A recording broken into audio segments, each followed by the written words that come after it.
शेफाली बेटी कैसी हो? मैं बिल्कुल ठीक हूँ माँ, तुम बताओ कैसी हो? मैं भी ठीक हूँ। अच्छा, मैंने ये बताने के लिए फोन किया था, कल तेरी छोटी बहन डॉली को देखने के लिए लड़के वाले आने वाले हैं, तो तू और दामाद जी भी आ जाना। अच्छा ये बता, दामाद जी को अलग से फोन करूँ या तेरे कहने से न्योता स्वीकार कर लेंगे? अरे नहीं नहीं माँ, उसकी कोई जरूरत नहीं है, मैं ही उन्हें बता दूंगी। वैसे कितने लोग आ रहे हैं, मतलब सब तैयारी हो गई है ना? अभी कहाँ बेटी, और वैसे भी लड़के वालों का खुद का बड़ा परिवार है, और कह रहे थे कि देखने दिखाने की रस्म के लिए उनके साथ और भी कई लोग आने वाले हैं, जैसे लड़के की बुआ, मामा, मामी, ऐसे कुल मिलाकर 30-40 लोग तो हो ही जाएंगे। और फिर हमारा और तेरा परिवार वो अलग। अब तू तो जानती है हमारा छोटा सा 2 BHK का फ्लैट है, इसमें 20 लोगों में इतनी भसड़ हो जाती है। याद है जब अभिनव जमाई जी तुझे देखने आए थे तो कितनी परेशानी हो रही थी इस घर में। इसलिए हम सोच रहे थे क्यों ना हम ये देखने दिखाने की रस्म जमाई जी के रेस्टोरेंट यानी तेरे ससुराल के रेस्टोरेंट में ही रख लेते हैं। तू जमाई जी से बात करके देख क्या बोलते हैं। ठीक है माँ, आप टेंशन मत लो, हो जाएगा। मैं अभिनव जी से बात करके आपको बताती हूँ। शाम को अभिनव रेस्टोरेंट से घर आता है तो शेफाली उन्हें सारी बात बताती है। कल के लिए रेस्टोरेंट और वो भी 40 लोग, फिर तो वो बुक ही करना पड़ेगा ताकि उसमें और कोई कस्टमर ना पाए। हाँ तो इसमें कौन सी बड़ी बात है, कल के लिए रेस्टोरेंट अपनी फैमिली के लिए बुक कर दो। तुम तो जानते हो हमारा घर छोटा है, तो बस इसी के लिए माँ पापा थोड़े परेशान है। अच्छा ठीक है, मैं कल के लिए रेस्टोरेंट बुक कर देता हूँ। अभिनव अगले दिन रेस्टोरेंट बुक कर देता है। जीजू आपने स्नैक्स तो बढ़िया बढ़िया रखवाए ना। वो क्या है ना, गगन जी की फैमिली पंजाबी फैमिली है और उनको खाने पीने का कितना शौक होता है ये तो आप अच्छे से जानते हो। हाँ साले साहब, सब इंतजाम हो गया, आप टेंशन मत लो। अभिनव ने सब इंतजाम बढ़िया से कर रखा था। कुछ देर बाद लड़के वाले आते हैं और देखने दिखाने की रस्में पूरी होती हैं। दोनों परिवारों की आपसी सहमति से ये रिश्ता पक्का हो जाता है। शेफाली बेटा जा वेटर को बोल ठंडी ठंडी कोल्ड ड्रिंक लेकर आए और खाने के लिए कुछ चटपटा लाने के लिए बोल।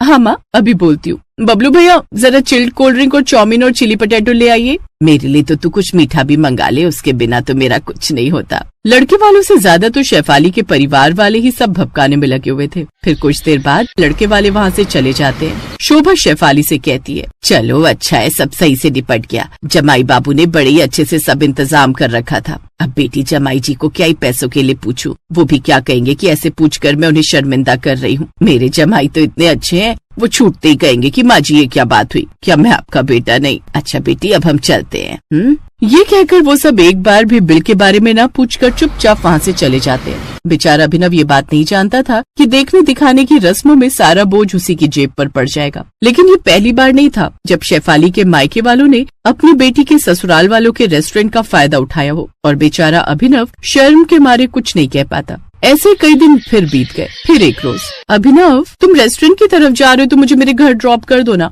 वो माँ का फोन आया था, बुला रही थी कि तेरी याद आ रही है, आजा। अच्छा ठीक है, रेडी हो जाओ।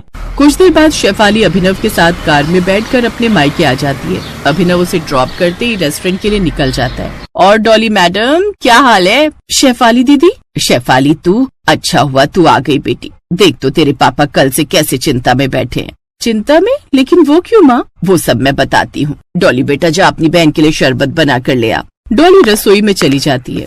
अब क्या बताऊं बेटी, लड़के वालों का फोन आया था और वो चाहते हैं कि सगाई का फंक्शन हम करें। अब तू तो जानती है कि अभी शादी ब्याह भी करना है, उसके लिए भी बैंकेट हॉल चाहिए होगा, तब भी खर्चा हो जाएगा। अब सगाई के फंक्शन के लिए भी हॉल चाहिए होगा, तो उसमें भी तो कितने पैसे बर्बाद हो जाएंगे। तू तो जानती है बेटी, तेरे पिता के पास इतने पैसे नहीं है कि सगाई का खर्चा और फिर शादी के वेन्यू का खर्चा उठा सकूं। अभी कमाने वाला भी मैं अकेला ही हूँ। रौनक अभी पढ़ाई कर रहा है। पापा आप क्यों चिंता करते हैं, कोई ना कोई इंतजाम हो ही जाएगा। वही तो मैंने भी इनसे कहा कि अगर कुछ नहीं मिला तो अपने जमाई का रेस्टोरेंट है, उसी में सगाई का प्रोग्राम कर देंगे। कम से कम 100 लोग तो होंगे ही। हाँ ये ठीक रहेगा बेटी, तू बात कर जमाई जी से। अच्छा ठीक है माँ बाबा, आप दोनों चिंता मत करो, मैं कल ही जाकर उनसे बात करती हूँ। अगले दिन शेफाली घर लौट आती है। फिर रात को डाइनिंग टेबल पर जब ससुराल के सभी लोग बैठकर खाना खा रहे थे तब शेफाली इस बारे में बात करती है। डॉली की सगाई पार्टी, वो भी अपने रेस्टोरेंट में? शेफाली हाँ अभिनव, अब आप तो जानते ही हैं कि पापा का हाथ थोड़ा तंग है, ऊपर से लड़की की शादी, उसमें ऐसे ही इतना खर्चा हो जाता है।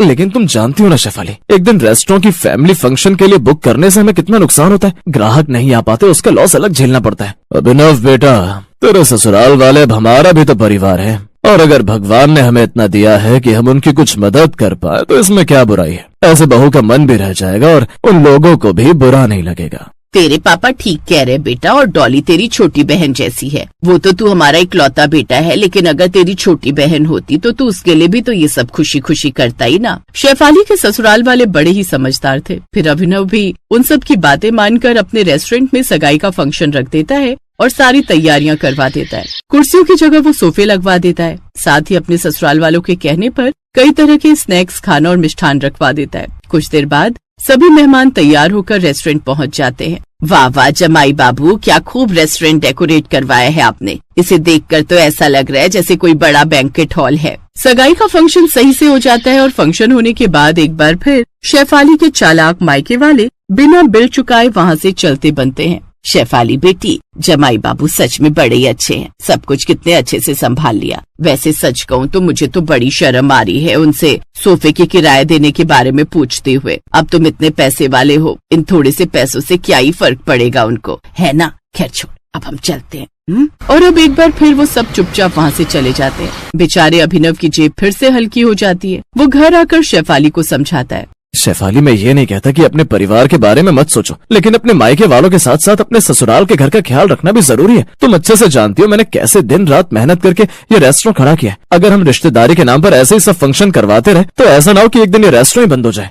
शेफाली को अपने पति की बात समझ आ जाती है। फिर कुछ दिन बाद डॉली और गगन की शादी की तारीख भी निकल आती है और अब शादी की शॉपिंग करवाने शेफाली उनके घर आती है। सारी तैयारियां होने के बाद एक बार फिर शोभा शेफाली से कहती है, शेफाली मैं सोच रही थी जैसे सारे फंक्शन अच्छे से निपट गए, ऐसे ही तेरे ससुराल के रेस्टोरेंट में हम शादी के पहले के फंक्शन मतलब जैसे मेहंदी हल्दी का प्रोग्राम भी रख लेते हैं। अब शादी के लिए तो बैंकेट हॉल बुक करना ही है, तू बात करना जमाई जी से।